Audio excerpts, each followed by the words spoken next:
At narito na po ang ating inaabangang laban. Fabiano Caruana versus Sindarov sa round number 4. At nako, nakakuha ng 97.4 accuracy ang nanalo.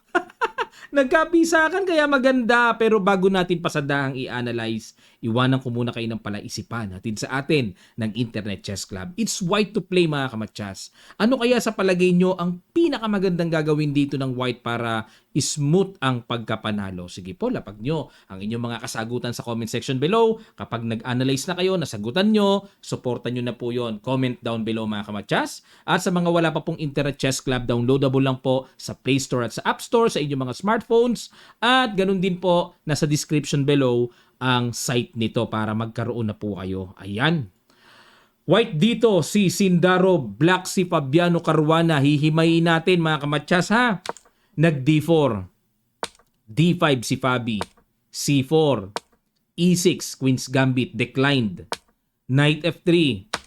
Kinapture po ang C4 at iniuwi rin sa Queen's Gambit accepted. E3 para babawiin kagad. Knight F6, hinahayaan lang po talagang ipabawi yung pawn sa C4. Kasi po, kaunting kaalaman lang sa opening na ito, kapag nagpumilit ang black dito na talagang bakbakin ng suporta ang C4, magkakabasag-basag lang po yan. Babasagin lang yan ang babasagin. Halimbawa, pwede na bang capture sabay B3, Yan, magkakabasag-basag lang eh. Kaya mapapasubo lang po dyan ang black. At wag nang intindihin pa. Knight F6 na lang, naka-develop ka pa. Hindi pa naabala yung queen side. Bishop takes C4 at C5. Ayan. So, very theoretical. Ito mga kamatyas, idea bago pakawalan ang knight sa C6, makapaghatid muna, magamit muna yung pawn na pang-pressure, pambasag sa D4. At the same time, space din po yan at mobility ng black queen kung saan po pwedeng gamitin yan. So, nakakapagpaluwag ang C5 kumpara sa knight C6 develop. Okay? Mas useful yung with C5. At castling, syempre, king safety, knight C6 na at nagko-queen E2. Ayan, naalala ko po ito mga kamatsas. Kasi D4 player ako mostly sa aking mga past tournaments.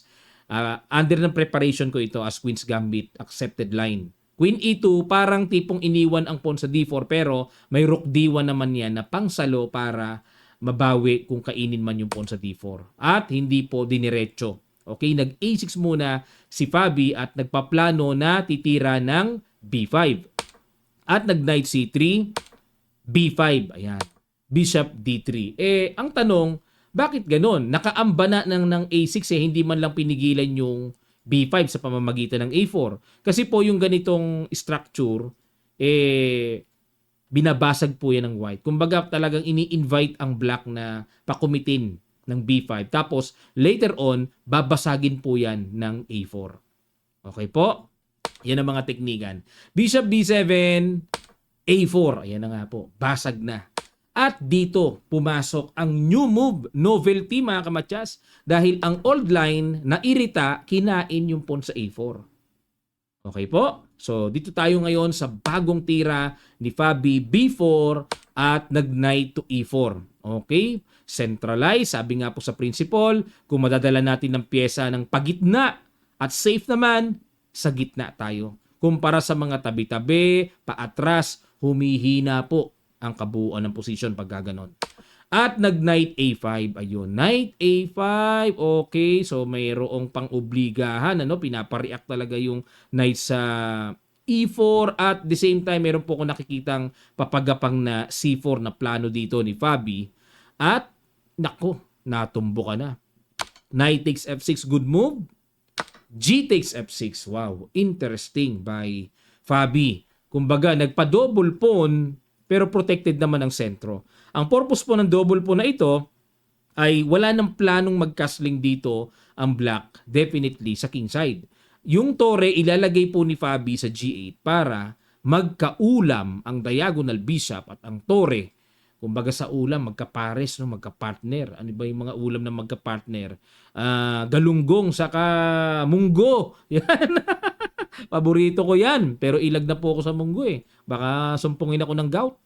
O ayan. So lalagyan po ng rook G8 para magkaulam yung kombinasyon ng pressure na ibibitawan dito ni Fabi. Kinain lang po yung pawn C5. nag-knight B3 muna. Ayan, okay? May threat sa tore at ang ipangkakain po sa C5 yung knight. Okay? Pero dito mga kamatsas, siguro dito nabigla dito si Fabi. Hindi niya akalain. May ilalabas na palang brilliant move dito. Si Sindarov. Nako, ano kaya yun? Pakiguess nyo po. Sa ilang sandali lang, tutuloy kagad natin. Start.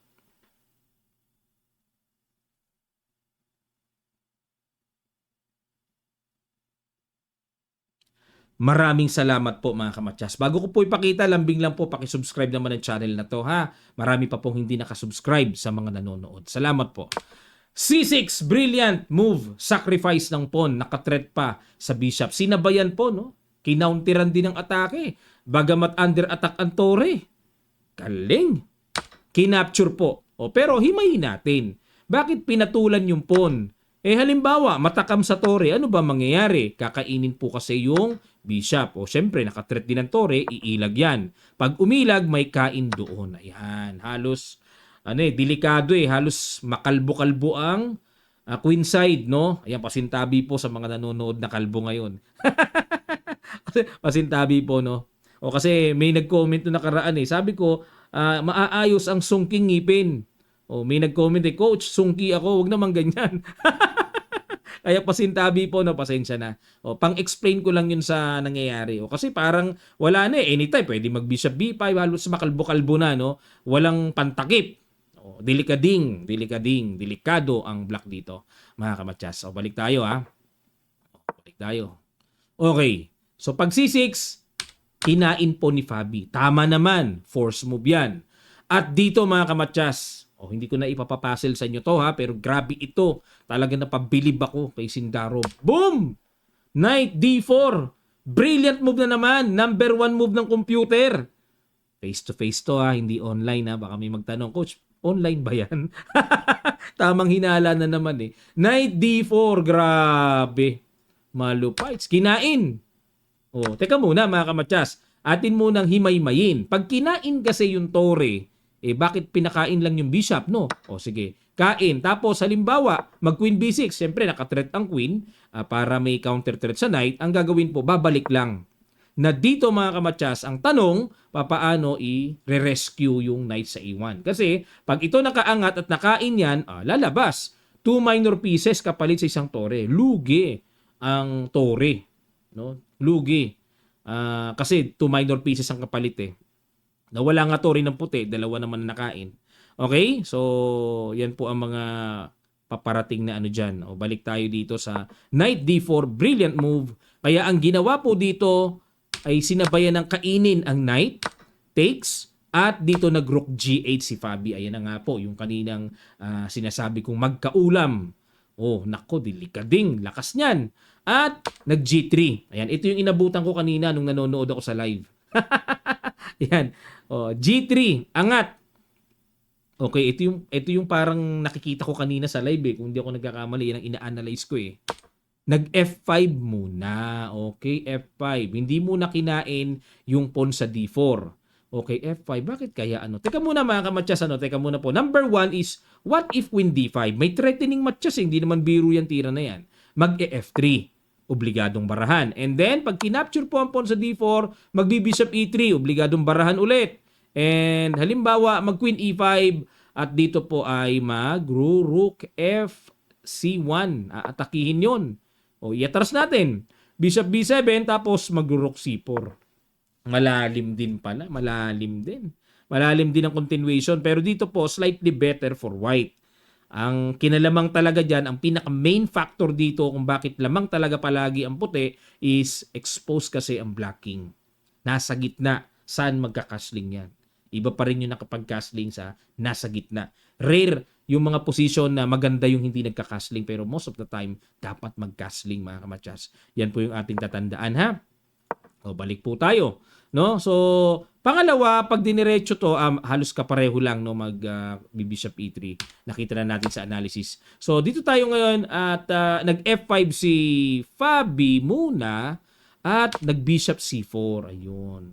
Bakit po nag-bishop C4 si Sindarov? Kasi ito talaga ang pinaka-delikadong dapat pigilan dito ng puti. Yung queen D5 patong, may buntot na eh. Nako, manunuwag yan. O kaya pag bishop C4, wala ng queen D5. Itong pawn sa D4, anytime talagang giveaway na yan para magkaroon din ng mga potential na pag nabuksan ng D5, magagamit yan pang atake. So bishop C4 at the same time, may nakikita rin po kung bishop takes E6 sa isang banda. Paki-imagine nyo, kain, tapos check, tapos kain yung tore. Di ba may mga ganong taktikang paparating? Ang ginawa po dito ni Fabi, nag-rook to G4. Ayan. Okay, rook G4, threatening pawn D4. Okay. At talagang medyo tamang duda talaga dito si Fabi na hindi niya makain-kain kasi mabubuksan ng napakagandang attacking possibilities na gagawin dito ng white. Okay, rook G4 mukhang tore ang gusto niyang ipangkain dyan sa D4 at dito nag-bishop E3 na. So, ibang senaryo na ito kasi nga po, okay lang. Kainin mo, pa-quality down ng black. Diba? Magpapa-quality down. Nag-bishop to D5, hinamo ng exchange at dito po, nag-rook AC1 lamang. Okay? Suporta lang. Kasi po kung kakainin yan, helpful yan sa black na ma-activate ang queen with tempo. So lagi po nating tatandaan, pag hinamon tayo ng exchange ng kalaban natin, pabor ba sa atin o pabor sa kalaban? Diba? Baka mamaya pagkain mo may ma-activate na pyesa niya. O di tempo up siya, nakatipid siya ng panahon, na-activate pa. So dapat lagi tayong wais sa pag-trade, mga kamatsas. No? So kaya nag-rook AC1, kumbaga inaabangan dito ang black na sige, ikaw ang kumapture. O capture, edi madidevelop yung tore. At kapag nakaangat na yung tore, edi lalagyan mo ngayon ng kasuson or kapatong, no, battery, edi lalakas pa yung C-file control mo. Yan. So rook AC1, nagagandahan po ako sa tira na yan. Ang ginawa, nag-bishop B7, bishop E7. Ayan. Develop, kasi tulog yung bishop eh. Ayan, bishop E7 para masabing may trabaho. Mukhang sa isang banda may bishop G5 din akong nakikita. At dito po, kinapture na yung pawn A6 at magbi-bishop to B5. Check, mga ganon. Okay. Kumbaga, nangangalbo na sa queen side itong si Sindarov. Nag-king F8. Okay, ilag lang kasi po anytime tatamaan na rin yan ng check. So, nag-prophylactic move lang muna. At kapag yung king imagine nyo na sa G8, parang nakapag-castling na rin. Parang, yun ang sinasabing artificial castle, no? So, mag-king G8 na yan, parang nakakasling na rin. Bishop B5, okay? At para masupport din yung pawn sa A4, nag-bishop to F6. Ayan, unti-unting ginuguhitan ni Fabi. Pinaplano niya kung paano niya babawiin yung pawn na ibinigay niya kanina. Tama ba? 6, K5. Nga lang, may double pawn pa. Rook FD1. So, tiyaga lang dito si Sindarov. Iniingatan niya yung kanyang lamang. At nag-king G7. Okay, progress lang yung king. At dito, ayun. So, ginamitan na ni Sindarov ng technique natin. Daanin sa... Ayan, no? Gustong daanin. Dinaan na sa yaman. At nag-rook A5, mga kamatsas.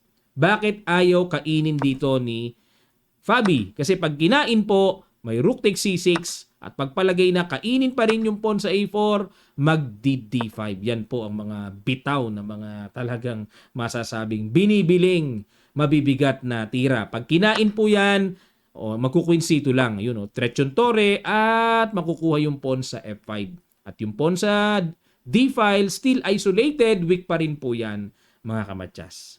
Okay, so dito po ay talagang kitang-kita sa evaluation bar na decisive advantage for white. Okay, balik po tayo.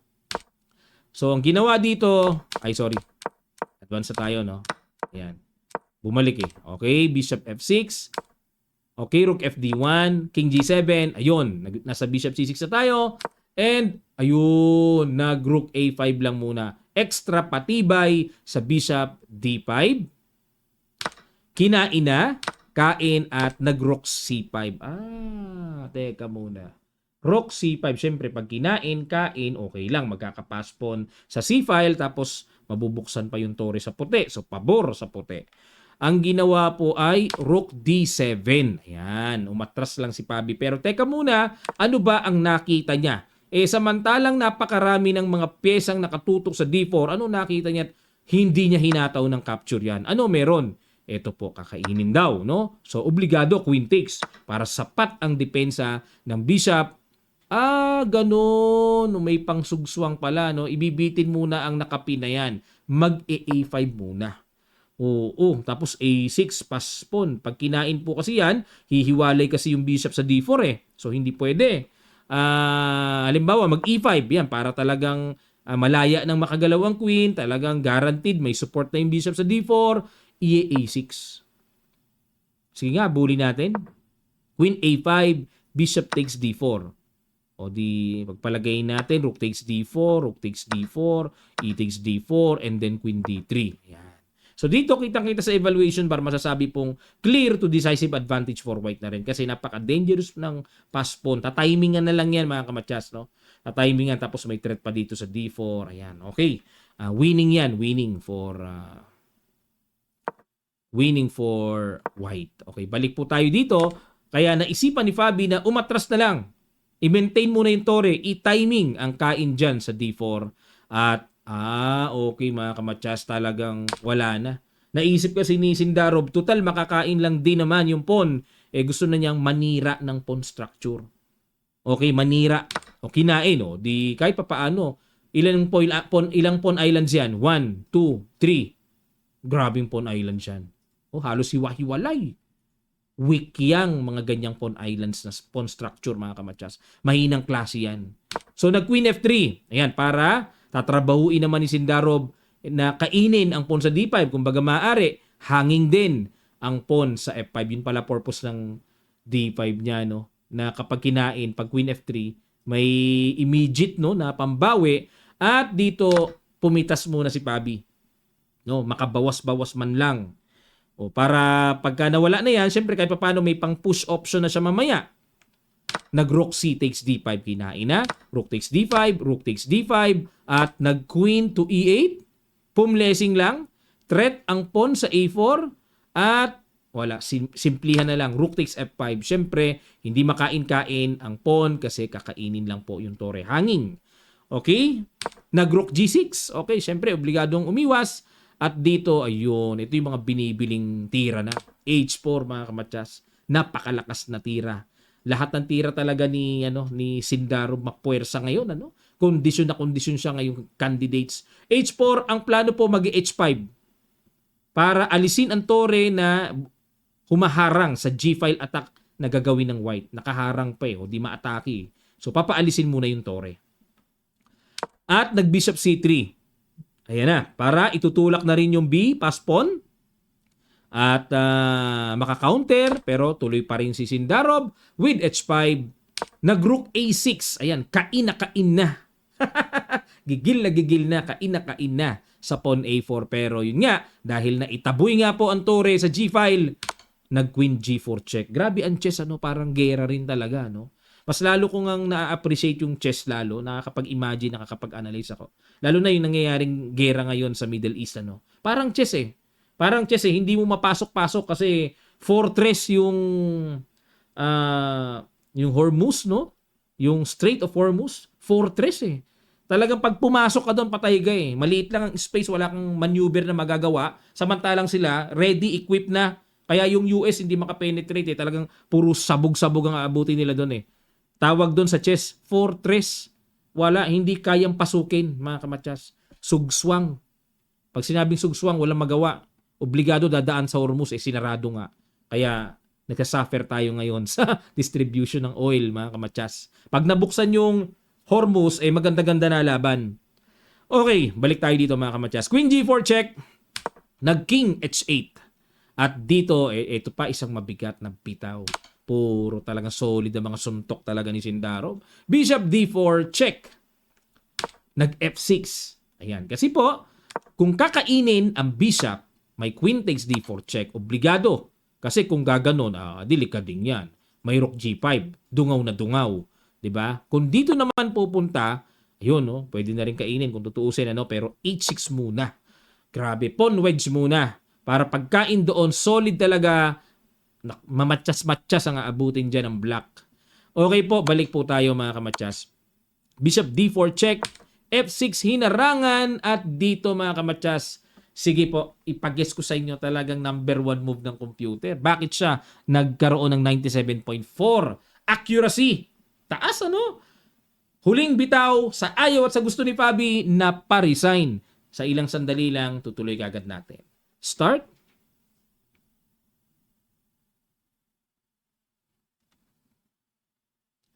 Maraming salamat po mga kamatyas. Boom! Congrats sa mga nakakita. Rook C5, resign. Bakit? Ayun ang threat to. Yun ang threat. Rook C8, kukwindisin. Tapos kakainin pa to, may mga ganun-ganun pa. No? Halimbawa po, sa aking tira lang, no? Halimbawa kung ako black dito, ito i-depensa ko. Siyempre, para di maka-Rook C8, di ba? At the same time, extra support din sa bishop. Ito po gagawin. Kakainin lang. Kakainin, tapos mag-H6. Yan ang nakakaiyak dyan. Yan ang nakakaiyak. Lonely, I'm Mr. Lone. May Queen G7. O, anong gagawin? Halimbawa, ay wala na rin pala talaga. Halimbawa, gumanon. O, Queen G7. Para to support G7. Magku-Queen E6. Threatening matches naman. Grabe mga bitawan. O, halimbawa, i-Queen D8 natin to support the back rank. Queen F7 naman. Aray ko. Aray ko. At kapag nag-Queen G8, syempre, no, to protect. Dito mag-e-exhibition po. Boom! Ay, hindi na pala. Kala ko may exhibition na kain doon. Maganda sana makain yun, sabay kain doon eh. Obligado iharang pa rin eh. No? Kaso pag queen takes, matchas na. Harang and matchas. Grabe! Sindarob mga kamatyas. Mukhang magkakatotoo ang hinala ko. Dalawa nga po ang manok ko dito. Nabanggit ko na yan. Dati pa lang, bago pa lumatag. Caruana and Sindarob. Naglaban na yung parehong nanalo. Umungos ngayon ang batang si Sindaro. Parang 19 years old lang yan eh. Ito po ngayon. No? Naglalaro pa yung iba mga kamatyas eh. Ayun, nanalo si Giri. Pero si Hikaru Nakamura, Wei, naglalaro pa. O, pero so far, ito po ang standing mga kamatyas. Siyempre, Sindarov na. 1 point lead na mga kamatyas. Okay, so abangan po natin ang mga paparating pa. No? Double round robin sila mga kamatyas eh. Double round robin. Kaya matagal-tagal pa ang biyahe. Kinakailangan pa ng gasolina. Na marami. Kaya kailangan mabuksan yung Strait of Hormuz eh. Para hindi na magmahala ng ating mga bilihin. Ano? Nakakatakot nito yung power shortage. Ayun. Sana makagawa ang gobyerno natin, no, kay presidente ng paraan na wag umabot sa talagang totally na magdilim ang kapaligiran dahil sa kawalan ng kuryente. Ang pagkain tataas, ang tubig, naku baka mawalan kasi pag wala ng energy, wala ng kuryente, ang tubig, posibilidad mawalan. Pag wala na tayong kuryente, paano ako makakapag-upload, paano ako makakapag-record, paano ako live streaming? Paano nyo ako mapapanood, mga kamatyas? Yan ang malungkot. Kaya pinaghahandaan ko po yan na magkaroon ako ng solar energy dito para, yun nga lang, kaunti lang makakapanood kung ang karamihan sa Pilipinas mag-brown out. Di rin kayo makakapanood. Siguro yung mga taga-abroad na mga kababayan natin makakapanood. Pero ganun pa man, mga kamatyas, una sa lahat, panalangin sa Diyos na sana wag nang humantong sa ganun pa at pagkalooban tayo dito ng rescue na natrap yung mga oil distribution doon sa Hormuz, tayo ay gumawa ng ang Diyos ang gagawa sa atin ng paraan para mahatiran tayo ng energy source natin. Okay, maraming salamat po mga kamatyas. Sana po natuto kayo na inform kayo dito sa video na ito at lambing lang po pa-subscribe na lang ang channel natin. Magkita-kita pa tayo. Susubaybayan natin ang candidates for World Chess Championship 2026, God willing.